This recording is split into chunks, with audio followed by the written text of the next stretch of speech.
You're listening to Underground USA News. Monday, September 8, 2025. In a 6-3 decision, the Supreme Court lifted a lower court's restraining order that had curtailed federal agents' ability to conduct immigration stops in Los Angeles, marking a significant win for the Trump administration's immigration enforcement agenda. The ruling reinstates the ability of Immigration and Customs Enforcement agents to use factors such as location, occupation, and language as part of their reasonable suspicion assessments, despite accusations from critics, including liberal Justice Sonia Sotomayor, who argued in dissent that the decision risks enabling racial profiling. U.S. District Judge Maame E. Frimpong had previously cited a mountain of evidence suggesting constitutional violations in these roving patrols. But the Supreme Court's conservative majority, with Justice Brett Kavanaugh emphasizing that ethnicity alone cannot justify stops but can be a relevant factor, found the restrictions overly broad. The decision allows federal agents to resume aggressive operations in a region with a significant undocumented population, though the underlying lawsuit continues in lower courts. The Department of Homeland Security has launched Operation Midway Blitz in Chicago, targeting criminal illegal aliens in a significant immigration enforcement effort under President Trump's directive to prioritize public safety. The operation, utilizing the naval station Great Lakes as a logistical hub, involves around 300 federal agents focusing on apprehending individuals with criminal records, such as gang members and violent offenders, in a city criticized for its sanctuary policies under Governor J.B. Pritzker. Local officials, including Chicago's mayor, have resisted, citing concerns over community safety and constitutional rights, while some residents support the crackdown to address crime. The operation, which mirrors earlier actions in Los Angeles and Boston, underscores the administration's commitment to deporting those who threaten American communities, despite pushback from Democrat-led local governments. In a significant victory for President Trump's agenda to streamline the federal government, the Fourth U.S. Circuit Court of Appeals dismissed a lawsuit challenging his administration's layoffs of nearly 2,500 probationary federal workers across 18 agencies. The court's decision, led by Judge Allison Rushing, declined to pause a district judge's order to reinstate the workers, affirming the administration's authority to reduce bureaucratic bloat and enhance efficiency. This ruling aligns with Trump's broader initiative to cut federal spending and reorganize agencies, despite opposition from 19 Democrat-led states and Washington, D.C., who argued the layoffs were unlawful. The decision underscores the judiciary's recognition of executive power to manage federal employment, a move conservatives see as a necessary step to curb government overreach.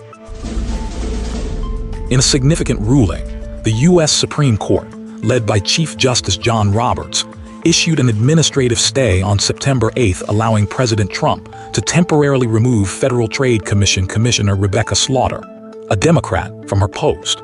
This decision pauses a lower court's order to reinstate Slaughter, who was initially appointed by Trump in 2018 and reappointed by President Joe Biden in 2023. The Trump administration argues that the modern FTC wields substantial executive power, justifying the president's authority to fire commissioners at will, a stance that challenges the 1935 Humphreys executor precedent limiting such removals to cases of inefficiency, neglect, or malfeasance. The stay provides the court additional time to consider Trump's request to permanently dismiss Slaughter, signaling a potential shift toward greater presidential control over independent agencies, a move that aligns with conservative principles of executive authority and reduced bureaucratic independence.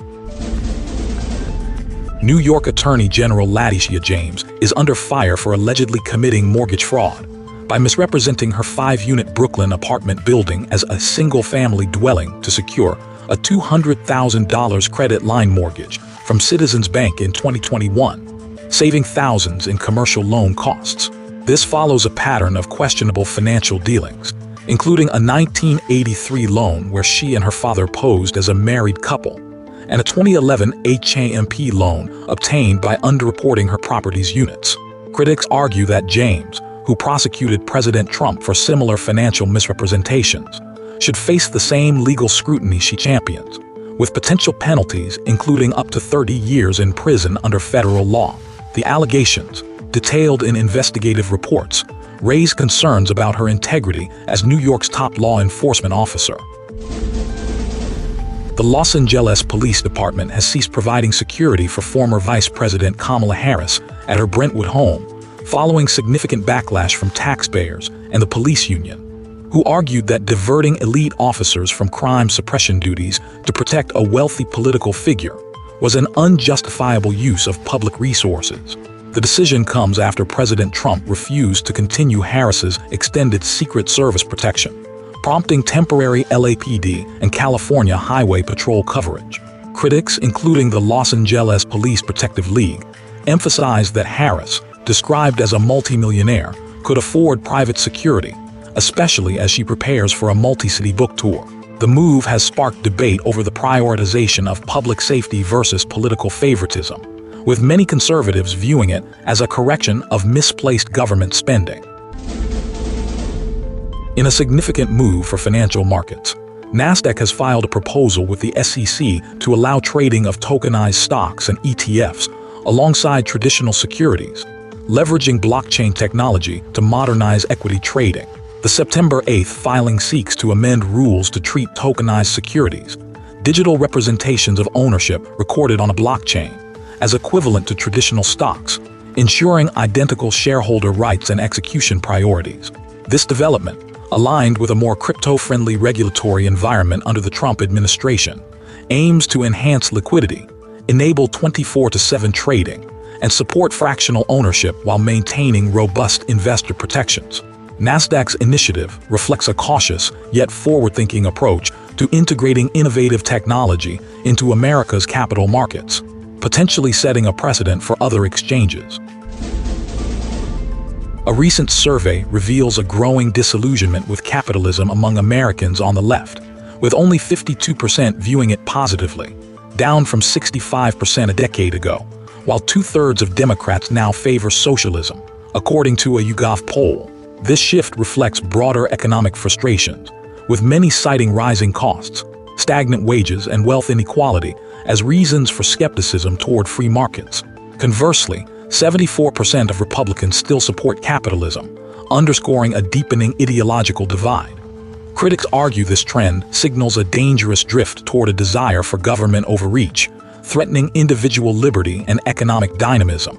The findings highlight a critical juncture for the nation's economic identity, as faith in markets erodes among younger generations and progressives, even as the younger generation turns more politically conservative. Elon Musk's SpaceX has secured a $17 billion deal to acquire wireless spectrum licenses from EchoStar, a move that strengthens its Starlink satellite network's ability to provide direct-to-cell 5G connectivity worldwide. The transaction, which includes $8.5 billion in cash and up to $8.5 billion in stock, allows SpaceX to deploy next-generation satellites to eliminate mobile dead zones, offering seamless broadband to standard cell phones without reliance on third-party carriers like T-Mobile. This deal also eases regulatory pressure on EchoStar, which faced FCC scrutiny for underutilizing its spectrum, and includes an agreement for EchoStar's Boost mobile subscribers to access Starlink's service. By investing in America's technological infrastructure and reducing dependence on foreign or leased spectrum, SpaceX is positioning itself as a leader in global communications, fostering innovation and competition in the free market.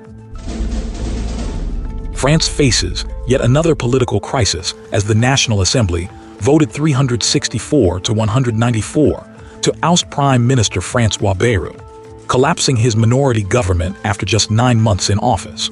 The vote, driven by opposition to Bayrou's €44 billion austerity budget, reflects deep parliamentary divisions and public frustration with President Emmanuel Macron's leadership. Both the far-right National Rally and leftist factions united against Bayrou, with Marine Le Pen calling for new elections to break the deadlock. Macron now faces the daunting task of appointing a new prime minister or risking further instability, as France grapples with a spiraling national debt and growing economic concerns. This marks the fifth government collapse in less than 2 years, underscoring the fragility of France's political system. On September 8th, A horrific terrorist attack at a Jerusalem bus stop claimed the lives of 6 people, including a Spanish national, and injured over a dozen others, marking one of the deadliest shootings in the city in recent years. 2 Palestinian gunmen from the West Bank, identified as Mathana Omar and Mohammed Taha, opened fire at the crowded Ramat Junction during morning rush hour, targeting civilians before being neutralized by an off-duty soldier and an armed civilian.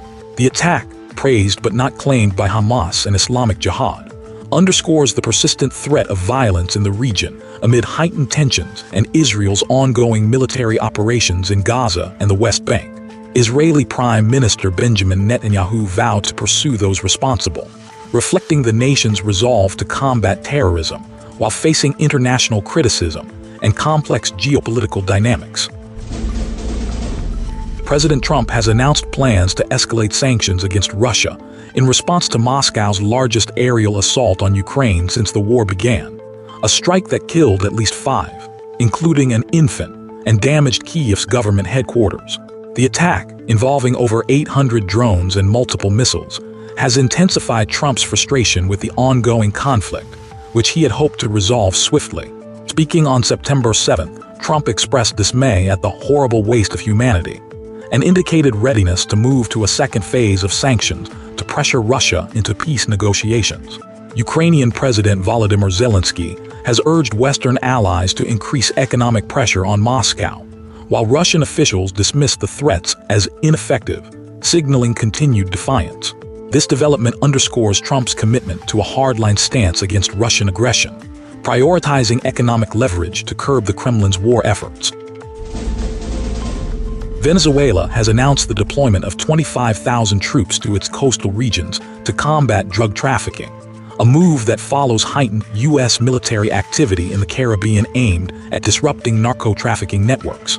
Venezuelan Defense Minister Vladimir Padrino, under orders from President Nicolás Maduro, emphasized that the nation will handle its own security, stating, "No one is going to step on this land and do what we're supposed to do."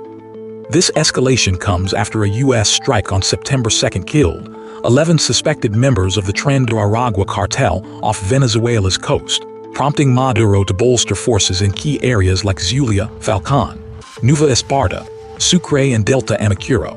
The U.S. has increased its naval presence, including warships and fighter jets, to curb the flow of drugs, raising tensions with Maduro's regime, which has been accused of facilitating narcotics trafficking.